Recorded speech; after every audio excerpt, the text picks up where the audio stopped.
comes on episode of Chad's Beer Reviews. Joining me again is Kevin Burns from thefoaminghead.com. That's right, Kevin Burns, foaminghead.com, and I've just now become the Albany Craft Beer Examiner on examiner.com, so I've been staying busy, but I love doing these video beer reviews, so thanks for having me, Chad.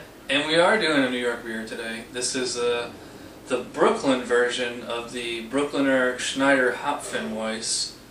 I'll read the description really quick. It says this is a collaboration between Brewmasters Hans-Peter Drexler of the Schneider Brewery and Garrett Oliver of the Brooklyn Brewery.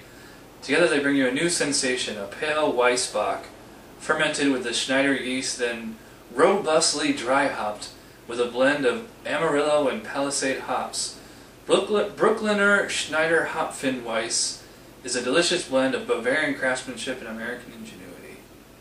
Brewed and bottled in Brooklyn, New York. That's right, Chad said this is the New York version. There's two versions of this beer. There's the New York version that we have in the big 750 milliliter, and then there's the German version that comes in, I believe, a 25.4 ounce. They're the same exact beer, with one exception, the hops that are used. The hops that are used in the Brooklyn beer from Brooklyn and the hops used in the German beer from Germany. They're overseen by the other brewmaster, because like Garrett went to Germany. I got a pretty fat head on there. Whoa. Yep, these wheat beers are going to have big, huge heads. They're going to be hazy in color from the yeast. This is going to be a...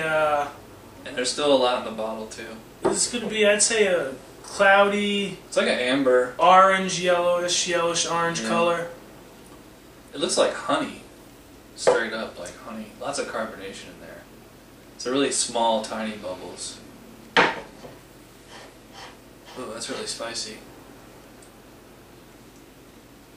It's almost flowery. Yeah, you get some spices, you get the hops.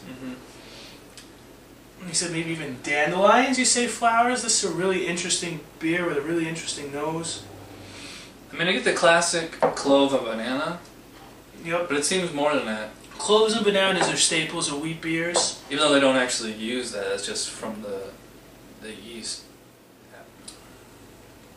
That's like I get a lot of spice here. It's got a little bit of a kick to it. I wouldn't say this has like a super bite to it. It's full of a lot of flavor though. Oh yeah, it's definitely, I think you said robust, it says on the bottle. There's a big robust wheat beer.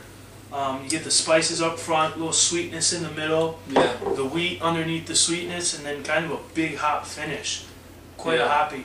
The American Hefeweizens of wheat tend to be a little bit hoppier than their German and Belgian counterparts. Right.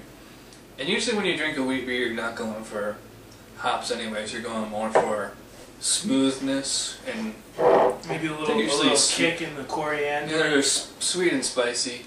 I like this. It's plenty tasty, and I think it's really smooth. You don't notice that 8.5. No, you can hardly taste the alcohol in there on the body. I'm sure after drinking a whole one of these, you might be able to start feeling it. I did not want to drink this one by myself. Yeah, you're definitely... A lot of people are going to like this. The hops on the finish will appeal to IPA fans. Obviously, it's a wheat beer, so your wheat beer fans are going to like that. Your Imperial fans are going to like this because it's big, it's real robust, huge monster flavors. So and this is a beer that's going to appeal to a lot of people. It's a bit of a dry in the back end there. It's not quite as rich as I think as the Schneider version. Now I've yet to have the Schneider version. I know Chad and his friend Jay have both had that. Not together, but separate. I have had this one oh, you have before. Yes, I have had this one. It's quite nice. I think I gave it an 89 or a 90 on the website, wow. Which is pretty high. I think the highest beer is a 93, so that's right up there near the top. Now I'm starting to get like this kind of creamy texture to it, almost kind of like a caramel, kind of a vanilla.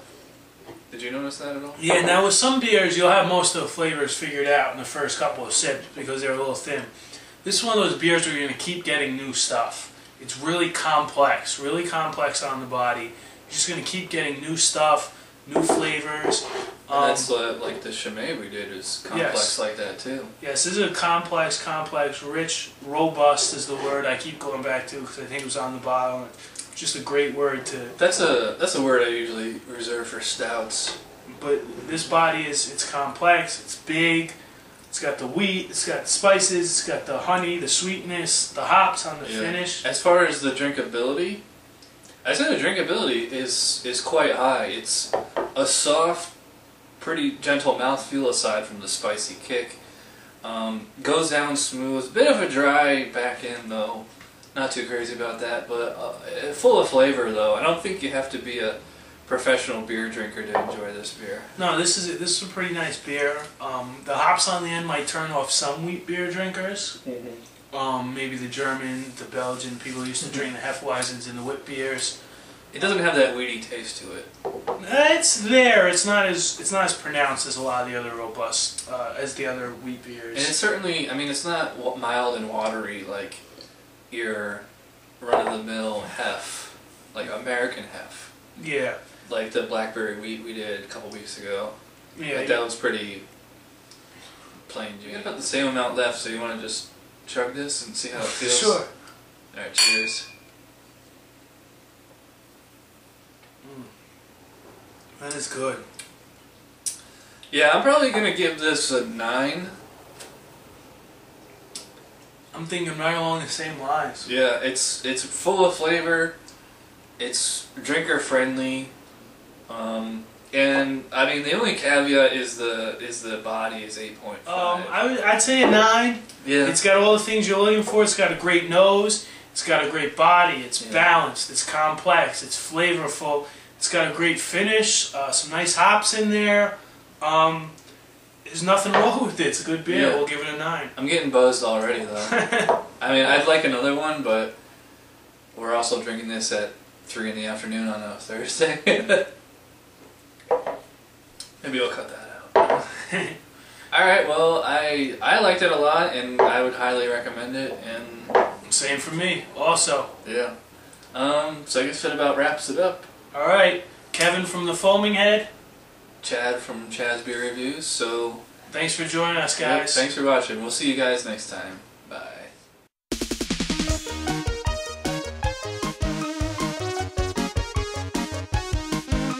Somebody brewed it, Chad just reviewed it. Thanks for watching Chad's Beer Reviews. Trust me, the next episode will be a lot better.